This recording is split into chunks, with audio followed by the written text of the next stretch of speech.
के साथ साथ एक वीडियो बड़ी इंटरेस्टिंग और बहुत खूबसूरत वीडियो एक जो है वो इंडियन जो है आप जानते हैं बिजनेस कम्युनिटी के टाटा उनका रतन टाटा भाई उनकी चल रही है जो बहुत बता रहे हैं कि किस तरह से वो अपने कंट्री के अंदर कंट्रीब्यूशन करते हैं हमेशा।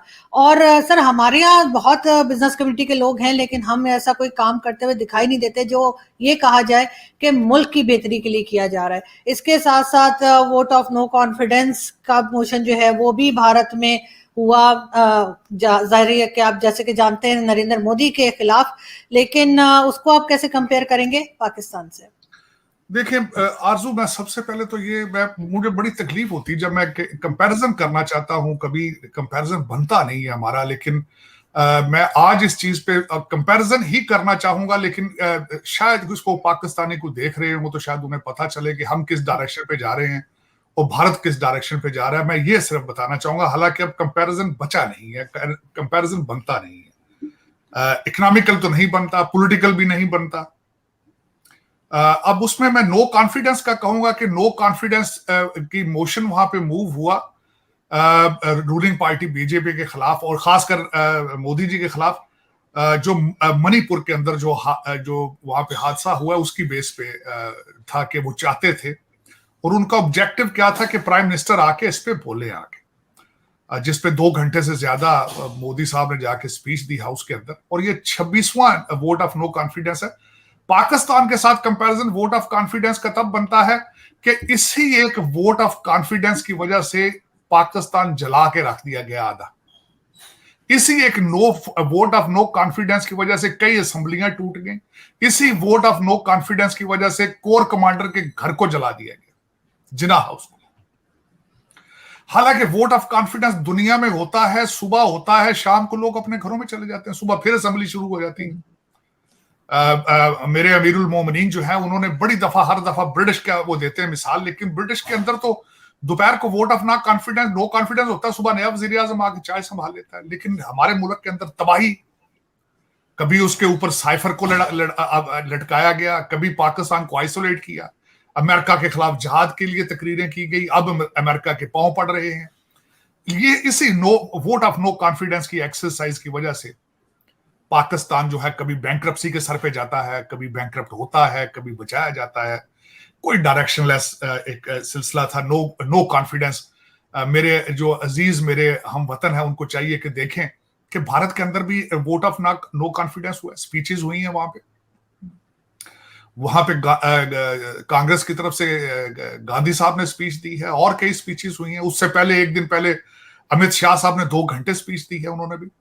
तो चाहिए देखें, मैं हमेशा ये कहता रहा हूं, मैं समझता हूं कि वाहिद एक पाकिस्तानी हूं जो अपने पाकिस्तानी बच्चों से रिक्वेस्ट करता हूं कि खुदारा बॉलीवुड की गानों के से हट के वो भी सुनो, मैं नहीं कहता, लेकिन वहां की खबरें भी पढ़ो ताकि हमें भी पता चले कि हमारे पड़ोस में हम जैसे लोग किस तरह तरक्की की तरफ गामजन है, किस तरीके से वो जमहूरियत को बचा के चल रहे हैं, किस तरीके से वो इंफॉर्मेशन टेक्नोलॉजी को आगे लेके बढ़ रहे हैं, किस तरीके से फॉरेन डिप्लोमेसी, अपनी फॉरेन पॉलिसी, किस तरीके से वो एक इंडस्ट्रियल रेवोल्यूशन की तरफ जा रहे हैं, किस तरीके से मेक इन इंडिया मूवमेंट चला रखी है, किस तरीके से उन्होंने नेशनलिज्म को आगे लेके चल रहे हैं।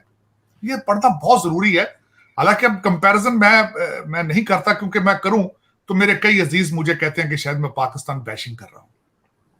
यहां फिर एक दफा मैं क्लियर करना चाहूंगा, मैं कभी भी सोच भी नहीं सकता कि पाकिस्तान के खिलाफ मैं नफरत हो। पाकिस्तान मेरी मादरे मिल्लत है, लेकिन जो लोग उसके 76 साल से कपड़े फाड़ रहे हैं, मुझे उनसे नफरत है, इसमें कोई शक नहीं। मैं उनसे मोहब्बत नहीं कर सकता। वो मुसलसल लूट रहे हैं और क्यों नहीं वो सोच रहे इस तरह की सोचें जिस तरह की सोचें भारत में चल रही हैं। अब मैं उस दूसरी एक मिसाल, जो आपने कहा है कि इस वक्त हमारी कल ही अभी असेंबली खत्म हुई है, तो मेरे जो रॉयल एक चीफ जस्टिस साहब है, एजी सोनियन है, बाहर के पड़े हैं, उन्होंने एक फैसला जो सेव करके रखा हुआ था 19 जून का, उन्होंने वो ठोस करके नए कानून क्या बनाने हैं, उन्होंने अगले कानून भी खत्म कर दिए। अब मैं फिर यहां पे कंपेयर करूंगा। आज अल जजीरा की खबर है कि अमित शाह साहब ने वहां पे उन्होंने कहा है कि हम ब्रिटिश दौर के जो गुलामी के जो कवानीन थे उनको खत्म करेंगे, खासकर Indian penal code, criminal procedure और इंडियन एविडेंस एक्ट जो है, इसको ब्रिटिश इरा के उसको हम रिफॉर्म करेंगे। ये तीनों बिल पेश हो चुके हैं। वो उनकी सोच क्या है और हमारी सोच क्या है। आपकी असेंबली ने कानून बनाया, अभी असेंबली को चंद घंटे हुए निकले हुए पीछे से वार कर दिया गया है। तो ये मैं अपने जो ब्रिटिश रॉयल जस्टिस जो है, हिज हाइनेस, उनसे पूछना चाहूंगा कि आगे जा रहे हैं कि हम पीछे जा रहे हैं। लोग इसको डिफाइन कर दें प्लीज, अगर इजाजत हो आपको तो। टाइम आपको मिले सियासी सरगर्मियों से तो आप इसको भी बता दें कि हम आगे जाएंगे या पीछे जाएंगे। अब इसका भी कंपैरिजन कर लें कि वो अपने ब्रिटिश दौर के कवानीन से जान छुड़ा रहे हैं और हमारे ब्रिटिश जो फॉरेन क्वालिफाइड जो हमारे ऊपर मुसल्लत हो जाते हैं। जिस तरह मैं हमेशा कहता हूं, दो ग्रुप है। हम आजाद 14 अगस्त आने वाला है, मैं बल्कि एक प्रोग्राम करूंगा, प्रूव करूंगा कि आप किस तरीके से हम आज भी गुलाम हैं, हम आजाद नहीं हुए। आपने किस तरीके से पाकिस्तान सिर्फ फाइलों में बनाया है, बाहर के मुल्कों से कर्जा लूटने के लिए, फंडिंग लूट के लंदन दुबई ले जाने के लिए अब टोरंटो डेस्टिनेशन है।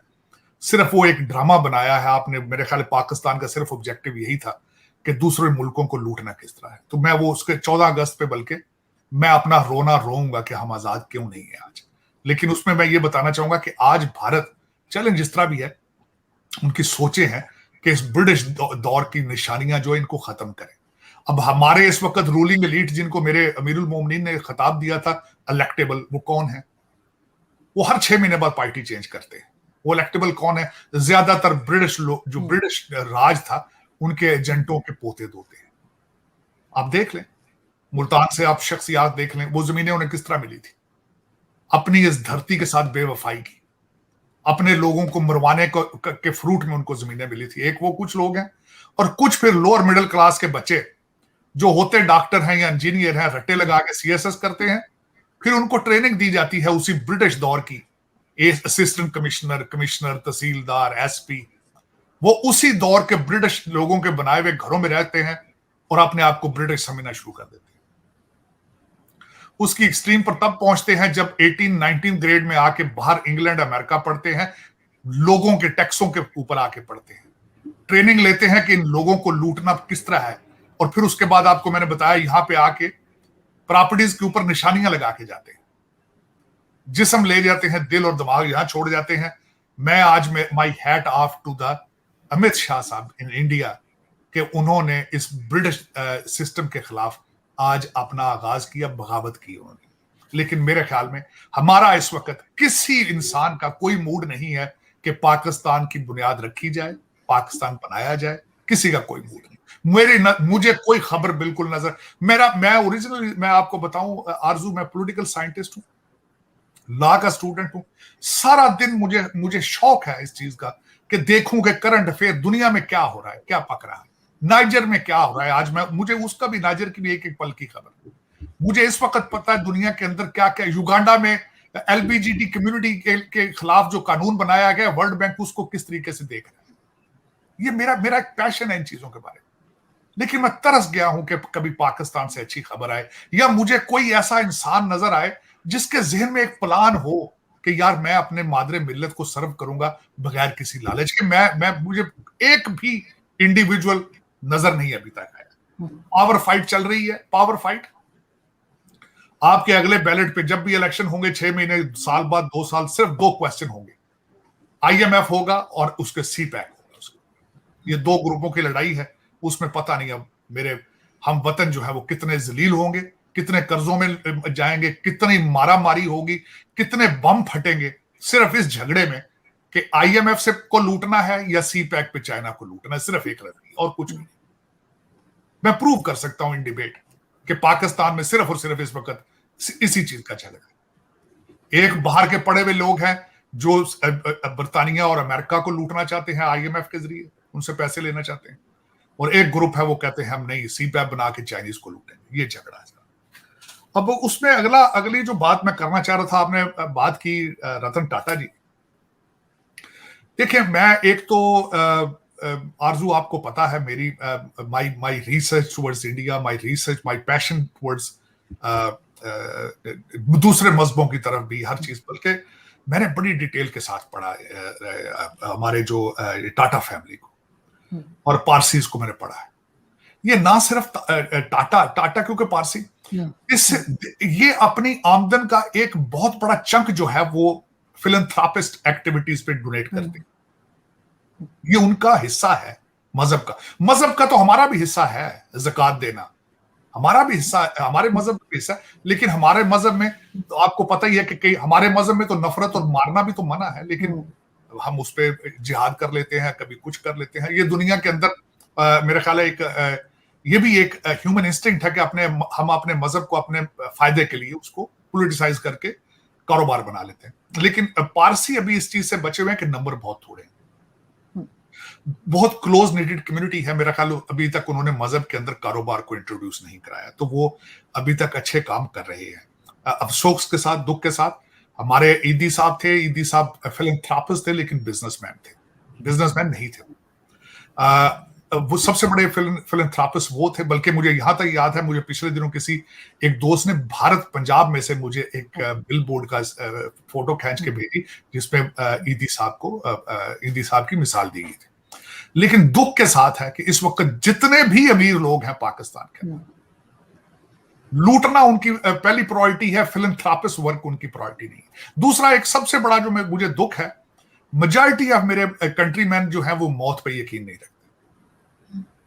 बार बार उनको लोगों ने कहा है, कई दफा कहा जाता है, उनको बताया जाए कि कफन की जेबें नहीं है, कफन की जेबें नहीं। लेकिन ये कि उनको लूट मार से इतनी मोहब्बत है, डॉक्टर खाने बंद कर देंगे लेकिन फिर भी लूट मार से बाज नहीं आएंगे। कैंसर होगा, जाके कीमोथेरेपी लंदन से करा के आ जाएंगे, फिर भी लूट मार से बाज नहीं आएंगे। पता नहीं क्या बात है। इस एक पता नहीं हमारे डीएनए में या ब्लड में कोई प्रॉब्लम आ चुका है कि हमें कोई शौक ही नहीं है लेगेसी के बारे में, कि हम अगर मर जाएंगे तो लोग हमें किस तरह याद करेंगे। पता नहीं किस ये पैशन है, इनको कौन सिखाएगा। कोई किताबें आते हैं यहाँ पढ़ने के लिए, पता नहीं पर क्या सीख के जाते हैं। मुझे तो, मैंने तो आपको बताया था कि 400-400 साल पुराने इंस्टीट्यूशंस में से पढ़ के जाते हैं तो मनी लॉन्ड्रिंग ही कर रहे हैं, और क्या करना है, वो कुछ भी नहीं कर रही है। पाकिस्तान के पता नहीं क्यों इनको ये क्यों नहीं सिखाया जाता कि जाके अपने कंट्री को सर्व करो। सर्व करना तो it's not part of it. हमारे पूरे इस सिलसिले में किसी भी हमारी एक्टिविटी के अंदर आपने देखा कोई सर्व कर रहा है? मुझे अभी याद है, मैंने आज ही वो रतन टाटा जी का जो उन्होंने सीनियर सिटीजन के लिए प्रोग्राम इंट्रोड्यूस कराया है, जिसमें बुजुर्गों को ग्रैंड पैरल्स कहा जाएगा, और फिर उसमें यंग लोगों को तरबियत दी जाएगी कि वो उनको जाके डॉक्टर्स अपॉइंटमेंट पे लेके जाएं, उनके साथ सोशलाइज करें, और उनका नाम गुड फेलोज रखा जाएगा। मैंने उसको बल्कि मैं उस पूरे प्रोग्राम को जाके ऑनलाइन मैंने स्टडी किया और I got so impressed with it. मैं इंशाल्लाह ताला, this is my promise to you कि मैं इसकी बुनियाद पाकिस्तान में रखूंगा, और I will duplicate the same idea from India to Pakistan. क्योंकि इसमें यकीन करें, हम हर एक ने बूढ़ा होना है, और खास विन विन सिचुएशन है दोनों साइडों पे। बच्चों को तरबियत देना और उनको तनख्वाहें दें, इंसेंटिव दें उनको, गरीब बच्चों को, कि आके उनका ख्याल रखें। जब दूसरे बुजुर्गों का ख्याल रखेंगे, अपने बुजुर्गों का भी ख्याल रखेंगे।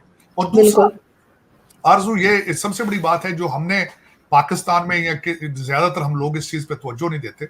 जब आप खैरात करते हैं, किसी को हंस के मिलते हैं, you basically serve yourself, you get energy out of it. सबसे बड़ा किसी की हेल्प करना, किसी को फीड करना, सबसे बड़े बेनिफिशियल आप खुद होते हैं, क्योंकि आपका you get satisfaction out of it, and it is very addictive. I have tried it my self. मैं आज आपसे एक छोटी सी बात शेयर करूंगा। मेरा माय सन जब छोटा था, तो मैं उसको बचपन में केले और सेब डाल के लिफाफे में ले जाता था पार्क में। तो जहां जहां सीनियर सिटीजन बुजुर्ग बैठे होते थे, मैं जाके बैग उनके हाथ में, उनको you can pick anything out of it. सिर्फ उसको ये सिखाता था कि हाउ टू गिव। मैं जब भी ग्रोसरी लेने जाता था, अपने साथ उसको लेके जाता था, और जो भी बुजुर्ग देखता था कि वो अपनी ट्राली ग्रोसरी की लेके जा रहे हैं, मैं I used to tell my son, go help him to put the grocery in his trunk, in his गाड़ी के अंदर। लेकिन ये इतना एडिक्टिव है, जब तक आप ये नहीं सिखाएंगे। मैं आज आपको एक और पर्सनल बात बताऊंगा। My father was a lawyer. आपके हाई स्कूल, आपकी डिग्रियां आपको डोंट मेक यू ह्यूमन और don't make you successful to begin with.